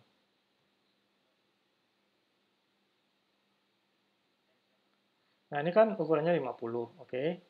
Nah, kita mau reshape nih. Ya, kita mau reshape. Ini untuk belajar transpose ya. Saya reshape tadi kan udah dibahas ya. Misalkan X1 sama dengan np dot reshape menjadi berapa? 5 kali 5? 5 kali 10 ya. 5 kali 10 kan 50 ya. 5, 10 gitu ya.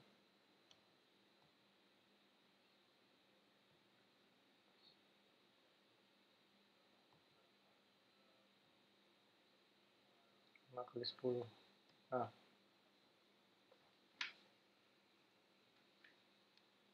error. Kayaknya salah dikurung deh. C.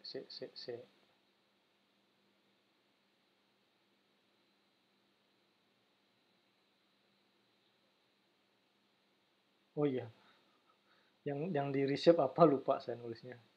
Yang di reshape adalah X, matriks X, kemudian dimensinya 5 kali 10. Nah, kelupaan, maklum, faktor U. Oke, kemudian kita print. Lupa saya. Maaf.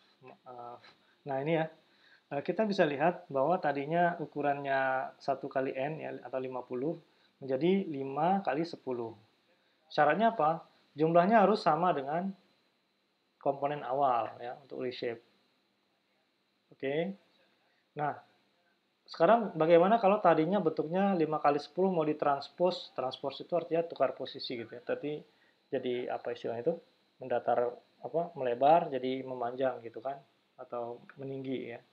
Nah, caranya kita dengan menggunakan NumPy kita bisa transpose misalkan kayak gini. np.transpose dari X1 gitu ya.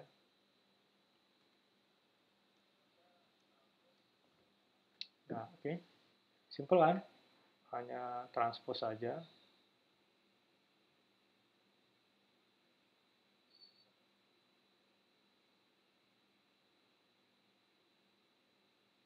Terus apalagi materi kita ya?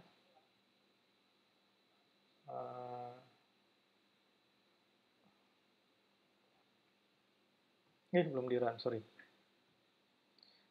Nah, ini ya. Jadi tadinya ke menyamping, sekarang memanjang ke bawah. Terus mengakses komponen. Ini terakhir nih. Materi kita mengakses komponen. Kalau saya mau mengakses nilai yang ini saja misalnya. 2 baris gitu ya. Atau 1 dimensi dulu deh. Langsung print aja ya, nggak usah simpan ke variabel. Misalkan X2 dari 0. Ini artinya apa? Artinya kita mengakses baris ke ini, baris ke 0. Ya, isinya 86, 41, 67, 59, dan seterusnya. Kalau saya mau mengakses nilai ininya aja, 67 gitu ya. Ya, tadi kan satu baris ini yang diakses dengan X0. Kalau hanya 67, berarti kita menambahkan di sini indeks kolomnya, berarti 0, 1, 2 ya. Oke, jadi koordinat 0 ke 2 dari dataset kita. Nah, hasilnya 67. Kalau saya mau yang ditampilkan antara 0 sampai 91, berarti antara antara 0 sampai yang baris 91 ini. Berarti indeksnya 0, 1, 2, 3. Jadi baris ke 0 sampai baris ke 3. Di sini kita pakai titik 2 gini. Nah, karena 3 ya, pasti yang 3-nya kan nggak ditampilkan defaultnya Python ya. Jadi kita harus tambah satu lagi jadi 4. Ya, karena yang ujungnya nanti nggak ditampilkan. Maka ini akan menghasilkan dari 86 sampai 91. Nah, itu cara memotong dataset. Ya, misalkan ini dataset kita nih, ini feature gitu ya. Feature-nya ada 1, 2, 3, 4, 5. Ini jumlah sampelnya segini. Jadi kita mau bagi nih, katakanlah setengah untuk testing, setengah untuk training ya. Jadi di sini cara baginya seperti ini. Ya. Katakanlah tadi ke bawahnya ada berapa nih? 10 baris ya. Jadi misalkan kita mau bagi 80%, berarti kan 0 sampai 9 ya. untuk training ya, testingnya nanti 2 baris terakhir gitu. Nah, jadi caranya seperti ini mengaksesnya ya. Jadi sampai 19. Ya, 19 itu kan mana? 19, 79, 40, mana dia? Ini ya. Oh, 0 sampai 9, salah 0 sampai 8 ya. Kebanyakan. Nah, ini ya. Jadi sampai 97. Nanti yang 19 yang 24 ini untuk testing ya. Kalau kita bagi porsi data trainingnya 80% dan 20%. Bisa ya, bisa dipahami maksudnya. Jadi cara mengakses dataset nanti seperti ini ya. Pakai rentang seperti ini. Terus kalau saya mau ambil misalkan nggak semua kolom, ada kolom yang mau dibuang gitu. Misalkan saya mau dari dataset yang ada, saya mau buang satu kolom misalkan. Nah, ini ya, NP shape X kan 50 ya. Jadi kita mau cari X-nya yang kecil dari 3 atau jangan 3, jangan 10 deh, 20 deh biar ada angkanya agak banyakan. Nah, langsung print aja ya, biar enak. Print. Jadi bisa langsung satu kali perintah gini, itu enaknya Python. Sorry, invalid syntax. Saya agak lupa nih. X besar dari 3.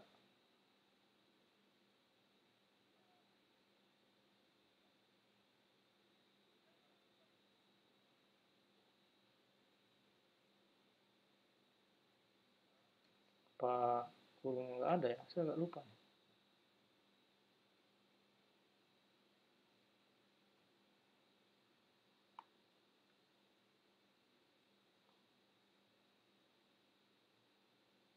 Oke. Kita bikin agak panjang sedikit ya.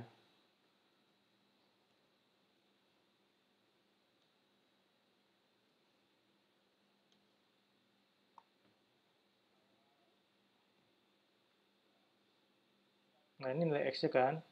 Kemudian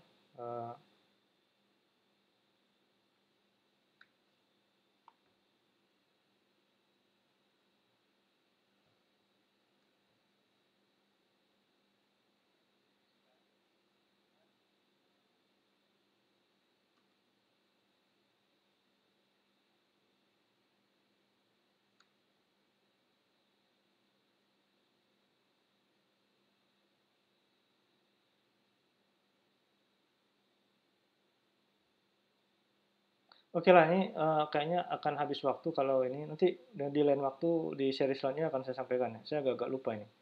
Tapi intinya ini bisa dijadikan satu kalimat, satu sintaks kalimat. Ya, agak lupa. Uh, untuk menentukan dua nilai max atau min, ya ada fuzzy logic kayaknya ada ya. Saya kebetulan nggak ngerjain fuzzy ya. Tapi harusnya sih ada ya. Tentang fuzzy. Nanti di browsing aja fuzzy plus Python gitu ya. Tapi hari gini ngerjain fuzzy kayaknya udah nggak relevan. Fuzzy itu udah ketinggalan, udah klasik. Mendingan kerjain machine learning atau deep learning aja. Itu lebih keren lah. Lagi booming soalnya di Indonesia. Ya, untuk Mas Faiza ya. Saran saya deep learning atau machine learning. Machine learning lah setidaknya. Kalau deep learning terlalu berat ini. Apa namanya? Hardware.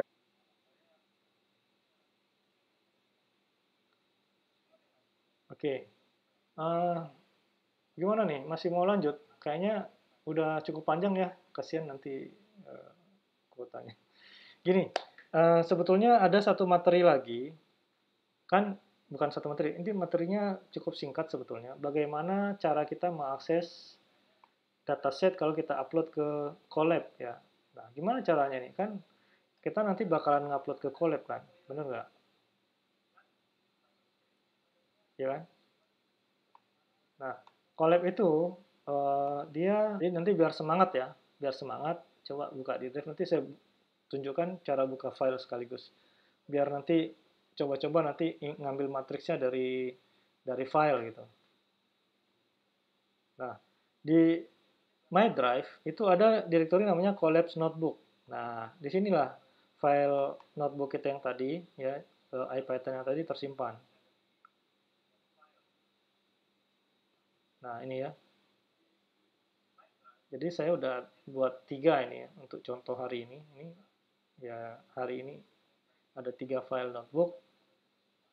Ini sebetulnya pakai login terserah. Oke, jadi klik kanan create folder. Nah, saya kasih nama dataset tadi. Oke.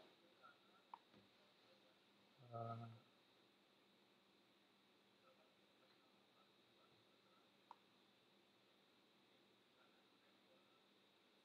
terus setelah foldernya terbuat, ya, nanti kita bisa buka, terus upload dataset kita ke situ. Ini kenapa Google-nya lambat ya?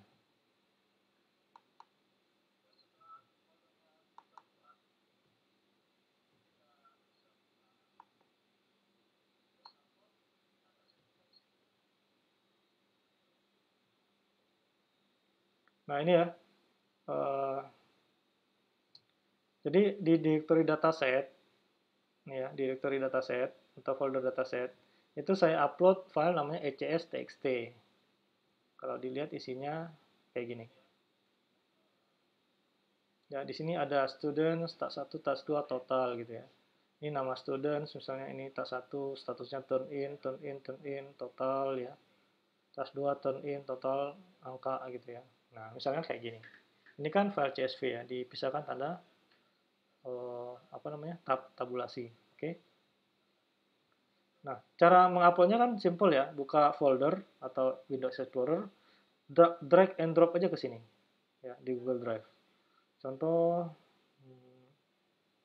mana ya, saya punya,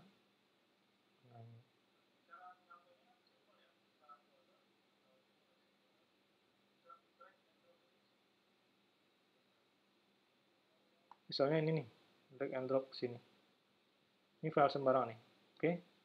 Nah, dia uploading default.pdf. Langsung keluar. Oke.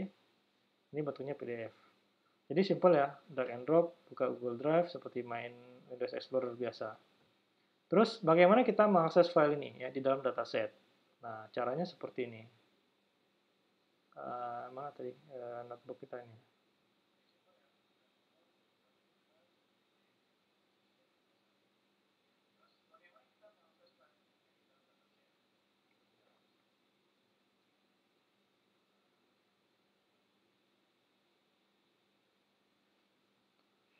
Oh, iya, iya. Masih bertahan? Apa yang udah ada 5 watt matanya? Aduh, ini saya kecilin aja deh. Nah, ini. Oke, tambah.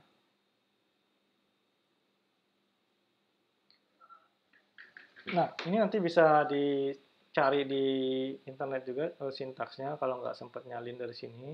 Oke. Saya juga tadi ngambil copy paste juga kok. Saya copy paste aja ya biar cepat ya.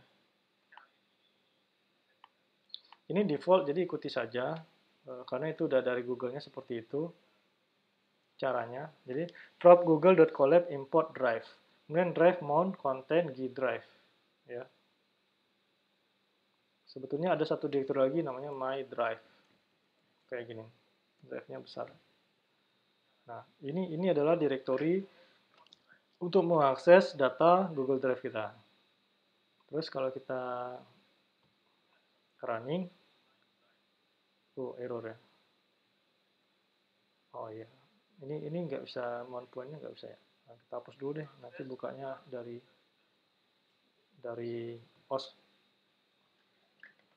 Nah, jadi sesudah ini dia minta kita masuk ke browser yang dia sediakan. Terus nanti authorization code-nya kita klik dari ambil copy paste dari sini, ya.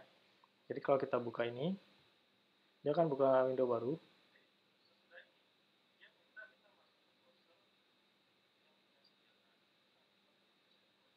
Nah, tadi loginnya sebagai siapa? Nah, harus login sebagai orang yang tadi ya, yang apa login yang sama gitu. Nah, terus ada window seperti ini, Google Drive file stream wants to access your Google account. This will allow Google Drive file stream to bla bla bla bla, kita oke. Nah, ini kata kuncinya. Ini kita copy nih. Ya, klik yang ini, copy. Kemudian masukkan ke yang tadi di sini. Paste di sini. Enter. Nah, dia mengakses directory Google Drive kita. Dimount ke dalam konten Google Drive. Oke.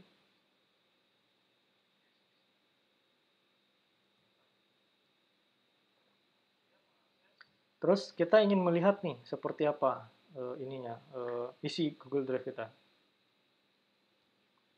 Nah, ya saya copy saja ya, biar mudah, biar cepat.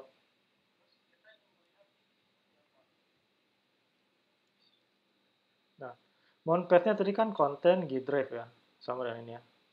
Saya kasih nama variabel mount path, mounting path. Terus file name-nya belum ada sih. Terus import OS ya. Import OS ini adalah operating system. Kemudian print os.listdir mount path. Jadi ini gunanya untuk memprint isi directory dari mount path yang ini. Ya. Jadi perintah ini gunanya untuk melihat apa saja sih isinya gitu. Ya, isi direktorinya. Nah, ini isinya. Nah, ya. Jadi yang ada dot ini file hidden sama Unix oleh Unix itu kita tidak perlu akses karena dia dibutuhkan oleh sistem. Jadi kita nggak ada sangkut paut ke sini, jadi nggak usah diutak-atik. Nah, ini yang harus kita buka nih di My Drive. Oke. Nah, misalkan nih kita mau lihat nih isinya apa sih Google Drive kita. Nah, kita cek seperti ini.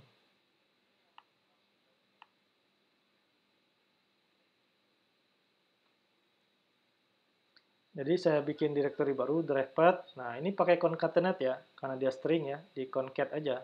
Mount path itu tadi yang ini direktorinya, ditambah dengan string my drive. Ya, karena tadi disimpan di sini kan, di my drive. Terus sama dengan tadi, print os listdir mount path. Nah, mount path-nya kita ganti jadi drive path, ya, yang ini. Sama dengan ini. Terus kita run. Wah, tinggal 9 orang yang masih on. Semangat, semangat. Oke. Nah, ini direkturnya nih. Nah, ya. Isi direkturnya ini. Kemudian kita mau misalnya kita mau tadi kan kita simpan dalam apa? Direkturnya. Masih ingat? Ya. Google Colab Notebook kan dari My Drive terus Colab Notebook dataset.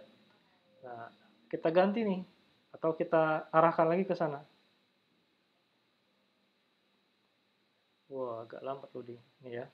Tadi kan sampai My Drive ya. Colab Notebook tadi ya.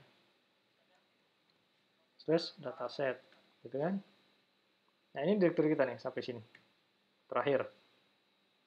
Nah, setelah itu kita bisa lihat isinya apa. Jadi intinya ingat aja path direkturnya. Nah, ini intinya tadi isinya tadi ada dua file kan. twfall2b.pdf sama ecs1.txt ya. Kalau mau lihat sampai collab ya ininya dihapus ya, misalnya isinya apa gitu. Jadi ya kayak cd satu direktori lah. Nah, ini isinya dataset, Git Drive Connect. Nah, ini file Python-nya ya. Gitu. Ini sampai dataset ya. Oke. Kemudian bagaimana cara membuka filenya gitu kan. Terakhir nih, biar kalian nanti bisa praktek langsung pakai data Excel yang ada gitu. Langsung simpan ke dalam variabel.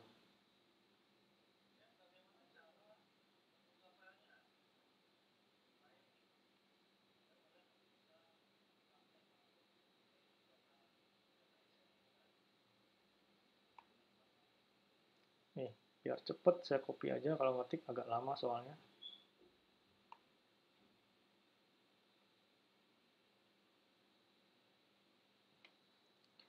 Nah, kita ketikkan di sini.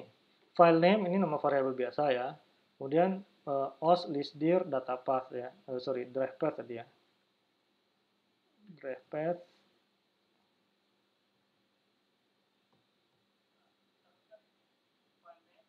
Kemudian ini kita print dulu di sini deh, biar kelihatan. Print file name, apa saja sih isi file name yang ada di sini? Ini saya kasih komen dulu ya, supaya tidak bingung.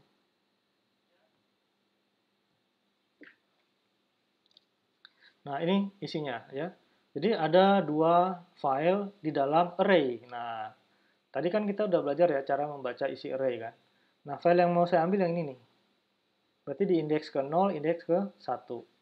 Nah, saya simpan nama filenya di indeks ke di dset ya. Nih. Jadi dset file name indeks ke 1. Print dset. Nah, ini nama filenya yang sudah terakses ya. Dsetnya dataset kita adalah ecs1.txt gitu ya. Oke, oke. Terus bagaimana cara membuka filenya? Nah, kita pakai library standar dulu ya. Yang pakai CSV nanti aja deh, kalau ada waktu.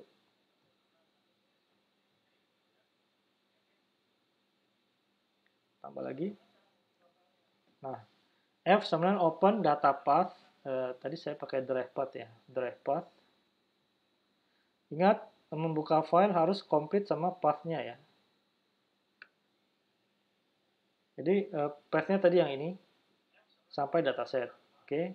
Terus nama filenya ec1, kita simpan dalam file dset. Jadi, drive path tambah dset. Jadi, ini komplit path ke file yang mau dibuka. Yang ini ya. Ini target file name-nya, komplit sama path-nya atau sama directory urutan path-nya. Kemudian R adalah mode R-nya, mode read ya. Nah, ini open langsung di read. Nah, ini satu perintah ya. Kalau kita bikin terpisah, nanti kita harus tambah lagi sini F sama dengan f.read gitu. Kan dua baris kan. Nah, ini bisa disatukan jadi satu baris pakai metode kayak gini. Terus splitnya juga bisa taruh ke atas sini, dot split gitu kan. Bisa. Misalkan ya, sampai sini dulu deh. Jadinya kayak apa nih? Ini komen dulu.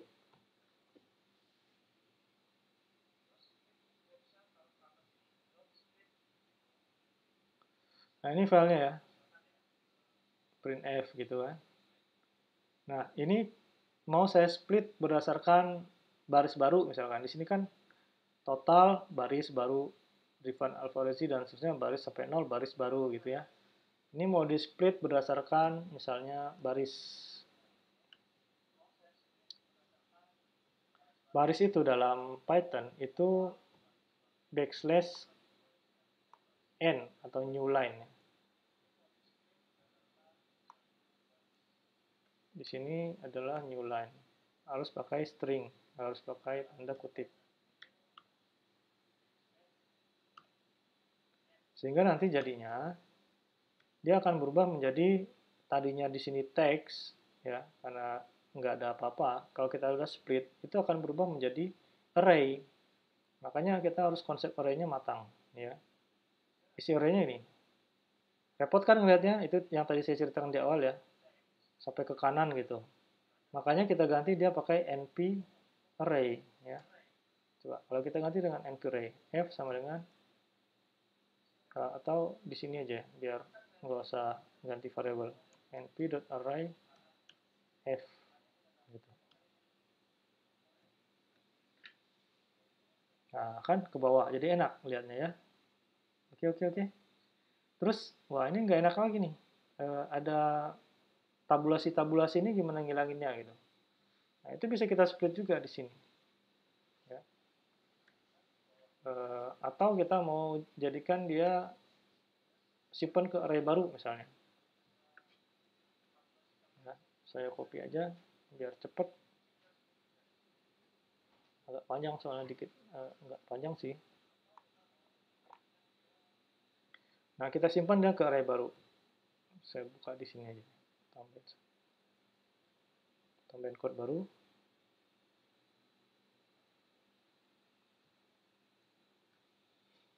Misalkan tadi kan ada sekian data ya, saya kasih nama array barunya sampel sama dengan kosong ya. Ini masih kosong. Ini kita inisialisasi dulu nama arraynya. Kemudian ini tadi udah kita split ya di atas. Nah ini ya, for row in F 0 sampai min 1. Nah kenapa ada min 1? Karena di sini ada yang kosong nih satu nih, nggak ada isinya. Jadi kita mau buang yang terakhir ini gitu kan. Ingat ya tadi ya. Jadi mulai dari 0 sampai min 1. Atau nolnya karena mulai dari 0 dihapus juga boleh sama. Ya kayak gini juga boleh sama. Tapi saya lebih suka dari 0 sampai min 1 gitu. Walaupun lebih satu karakter tapi jelas mulainya dari 0 gitu. Karena nanti kalau kita mau ngambil sampel kan bisa jadi min 3 sampai min 1 gitu kan. Untuk ngetes dua baris aja cukup gitu misalnya. Oke. Supaya yang baris ini hilang, jadi saya kasih min 1. Kalau enggak nanti yang baris terakhir tuh nggak ada isinya gitu loh. Oke, jadi for row row itu artinya baris, for baris in F dari 0 sampai 1, F itu tadi apa? Ini ya. Nah, lakukan R sama dengan row split. Nah, di split lagi nih. Ini kan tadi ada tab ya. Jadi nanti dia jadi kolom-kolom gitu. Jadi kita punya matriks, isinya nanti ada sampel, ya, tiap baris itu adalah sampel, kemudian ada kolom. Kolomnya apa? Judul kolomnya ada student, tab 1, tab 2, total gitu ya. Terus setelah kita split, kita sampel append R. Ya, jadi nanti ini jadinya satu array satu baris ya, 1 kali 4, dimasukkan ke list sampel ini. Terus print R. Kita print. Nah ini ya. Jadi satu-satu isinya ini. RR ini maksudnya satu baris ya. Jadi satu baris isinya satu matriks, satu array atau satu vektor gitu ya bisa. Nah lihat terakhirnya kan ada isi semua. Tapi kalau di sini tidak pakai 0 sampai min 1, sampai gini aja, 0 sampai F, maka baris terakhirnya dia cetak. Isinya kosong. Nih ya, kosong. Gitu. Jadi biar ini langsung dibuang, 0 sampai min 1. Nah, kalau udah jadi gini, kita simpan ke dalam sampel kan tadi ya.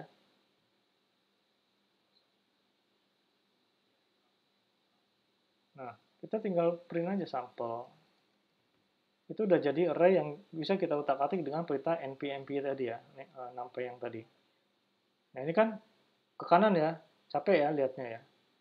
Ganti deh, misalkan sampel 1 sama dengan np.array sampel. Langsung kita ganti dia ke array np print. Nah, ini yang pertama tadi ke kanannya. Ini kita disable dulu. Kita print yang baru yang sampel 1. Nah, ini kita disable aja biar nggak bingung. Nah, kita lihat tampilannya jadi ke bawah jadi enak. Nah, itu tujuannya pakai kita belajar NP. Ya, lihat. Sehingga kita dari sini tahu tipe datanya list. Ya, jadi masing-masing itu adalah list. List itu artinya apa? Array.